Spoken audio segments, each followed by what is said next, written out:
नमस्कार, मैं डॉक्टर रितु मालविया आज के वीडियो की श्रृंखला में आपके समक्ष प्राचीन भारत के महान वैज्ञानिक अन्वेषकों के विषय में कुछ महत्वपूर्ण जानकारी प्रस्तुत कर रही हूँ। ये ऐसे विद्वज्जन हैं जिन्होंने हजारों वर्ष पूर्व आज के विज्ञान को सिद्ध किया था और विश्व में इन्हें सम्मान एवं श्रद्धा की दृष्टि से देखा जाता है। सर्वप्रथम इन विद्वानों की श्रृंखला में आर्यभट्ट का नाम आता है। आर्यभट्ट का जन्म 476 ईस्वी में कुसुमपुर, पाटलिपुत्र आधुनिक पटना में हुआ था। आर्यभट्ट प्राचीन भारत के एक महान ज्योतिषविद और गणितज्ञ थे। इन्होंने आर्यभट्टीय ग्रंथ की रचना की, जिसमें ज्योतिष शास्त्र के अनेक सिद्धांतों का प्रतिपादन है। इसी ग्रंथ में इन्होंने अपना जन्म स्थान कुसुमपुर और जन्म काल शक संवत 398 में लिखा है तथा अपना जन्म स्थान कुसुमपुर लिखा है। कुसुमपुर पटना का प्राचीन नाम था और आर्यभट्ट का कुसुमपुर दक्षिण में था, जो सिद्ध भी हो चुका है।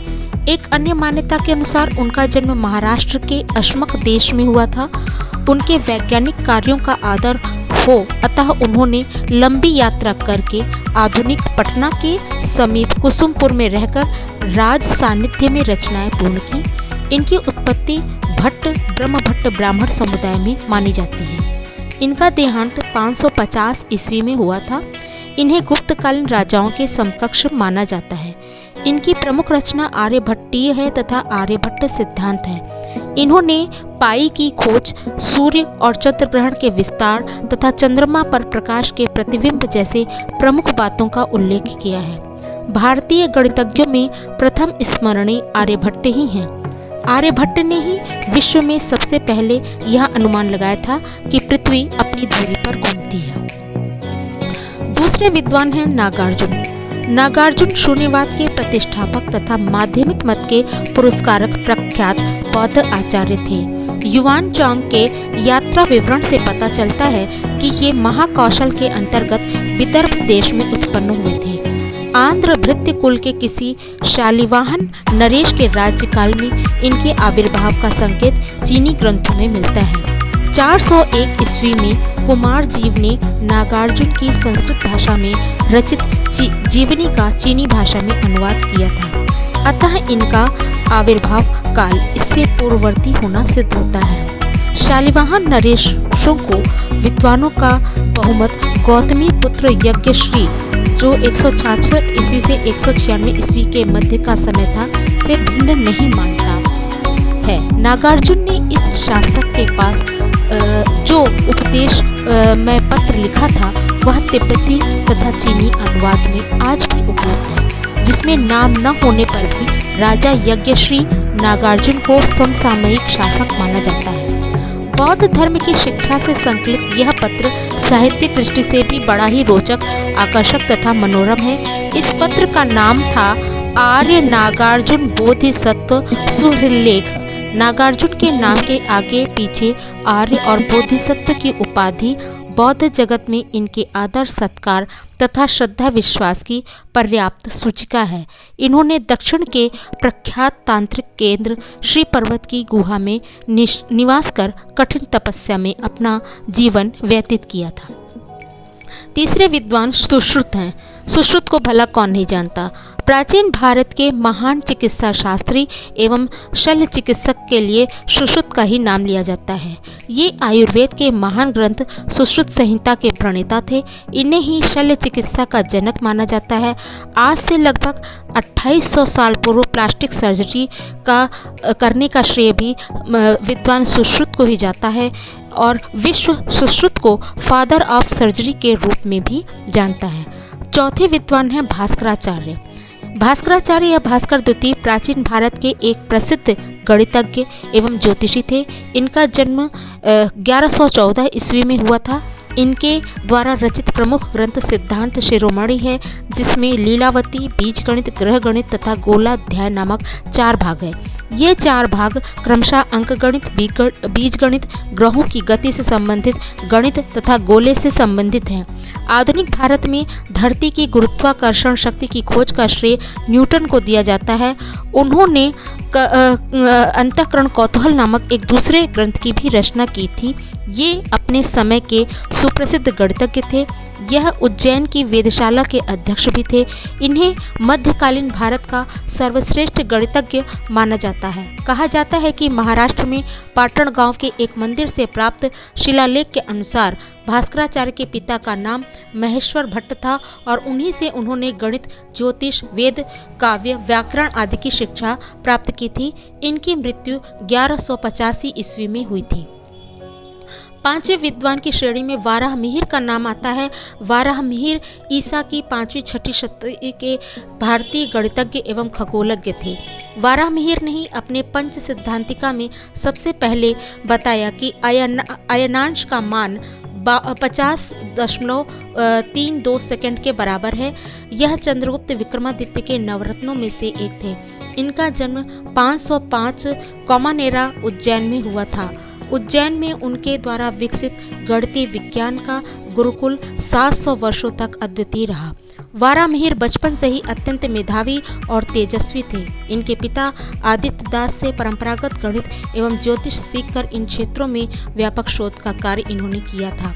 समय मापक घट यंत्र, इंद्रप्रस्थ में लौह स्तंभ के निर्माण और ईरान के शहंशाह नौशेरवां के आमंत्रण पर जुंदीशाहपुर नामक स्थान पर वेधशाला की स्थापना उनके कार्यों की एक झलक देते हैं।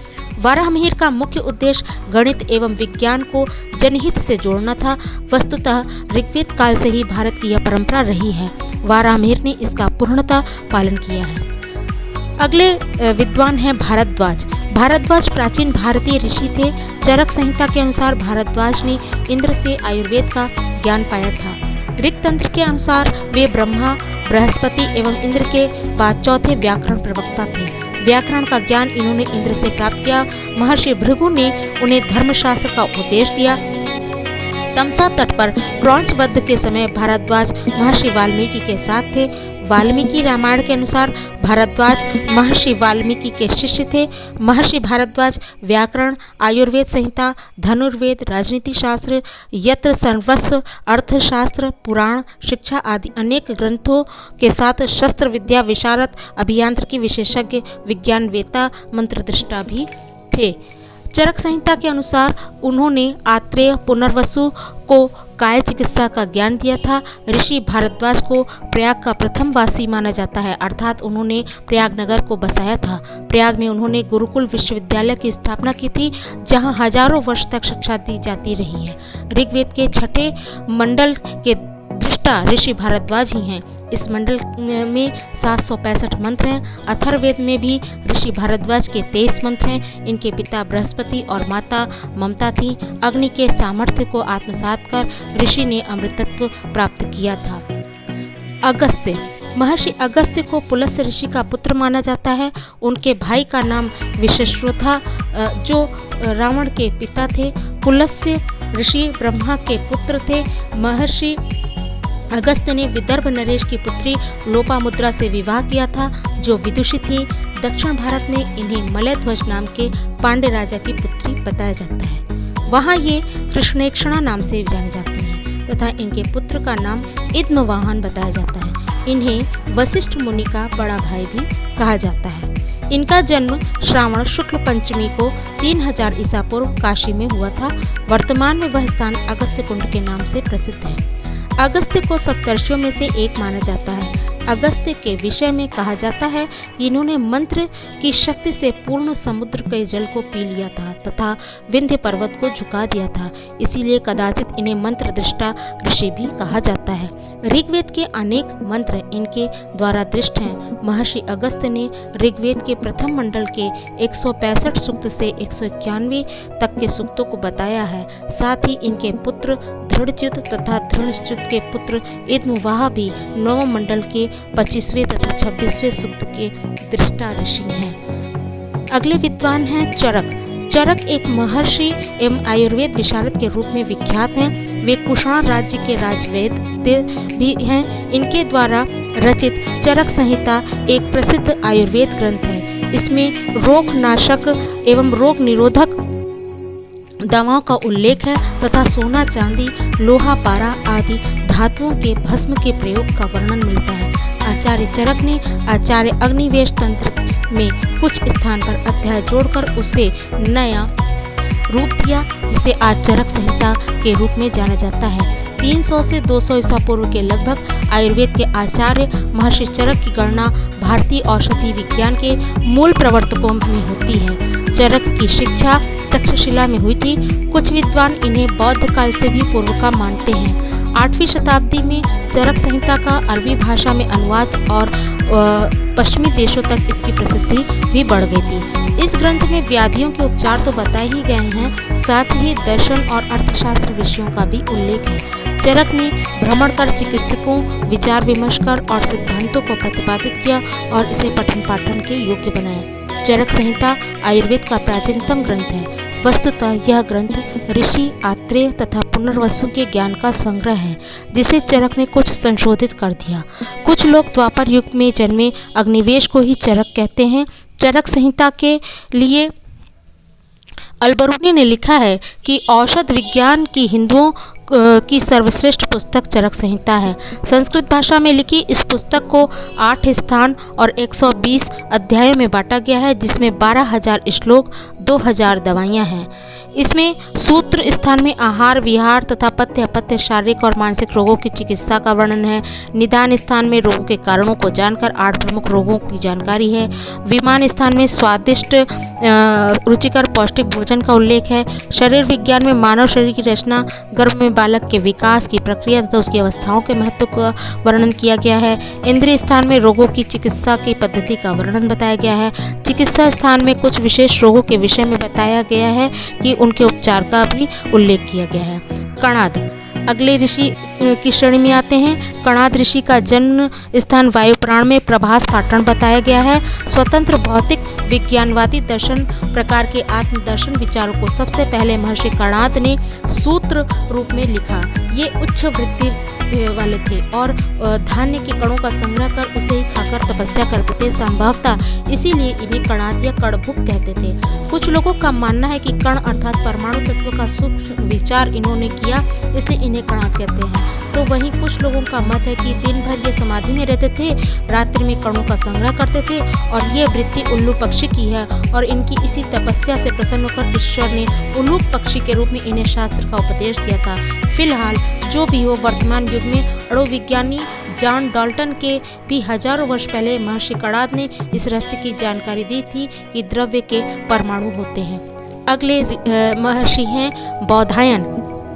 बौधायन भारत के प्राचीन गणितज्ञ और शुल्ब सूत्र तथा श्रौत सूत्र के रचयिता हैं। वेदी ब्राह्मण हैं। इनका जन्म 800 ईसा पूर्व के आसपास माना जाता है। ये गणित का प्रयोग धार्मिक अनुष्ठानों में होने वाले कर्मकांडों के लिए किया करते थे। इसी उद्देश्य के लिए इन्होंने शुल्ब सूत्र की रचना की थी। पाइथागोरस की लोकप्रिय प्रमेय की कल्पना इन्होंने पहले ही कर ली थी। इस प्रकार कहा जाता है कि बौधायन यूनानी दार्शनिकों एवं गणितज्ञों से बहुत आगे थे। इन्होंने 2 वर्गों के योग से एक नई व बड़ी वर्गाकृति बनाने की विधि भी समझाई थी। बौधायन के शुल्ब सूत्र में रैखिक समीकरणों के ज्यामितीय हल भी दिए थे, जैसे चतुर्दिक समीकरण आदि। बौधायन के शुल्ब सूत्रों में आरंभिक गणित और ज्यामिति के बहुत से परिणाम प्रमेय हैं, जिनमें 2 का वर्गमूल का सन्निकट मान तथा पाइथागोरस प्रमेय आदि शामिल है। समकोण त्रिभुज से संबंधित पाइथागोरस प्रमेय सबसे पहले महर्षि बौधायन की ही देन है। 2 का वर्गमूल भी इनकी ही देन है। बौधायन द्वारा प्रतिपादित कुछ प्रमुख प्रमेय हैं। किसी आयत के विकर्ण एक दूसरे का समित विभाजित करना, समचतुर्भुज के विकर्ण एक दूसरे को समकोण पर काटते हैं और समित विभाजित करते हैं। किसी वर्ग की भुजाओं के मध्य बिंदुओं को मिलाने से बने वर्ग का क्षेत्रफल मूर्ख वर्ग के क्षेत्रफल का आधा होता है। किसी आयत की भुजाओं के मध्य बिंदुओं को मिलाने से समचतुर्भुज बनता है, जिसका क्षेत्रफल मूल आयत के क्षेत्रफल का आधा होता है। आशा करते हैं कि आपको ये महत्वपूर्ण जानकारी और रोचक विषय की जानकारी जरूर अच्छी लगी होगी और आप इससे लाभान्वित हुए होंगे। इस पर आप अपने विचार कमेंट बॉक्स में अवश्य दें तथा चैनल को लाइक, सब्सक्राइब एवं शेयर भी करें, जिससे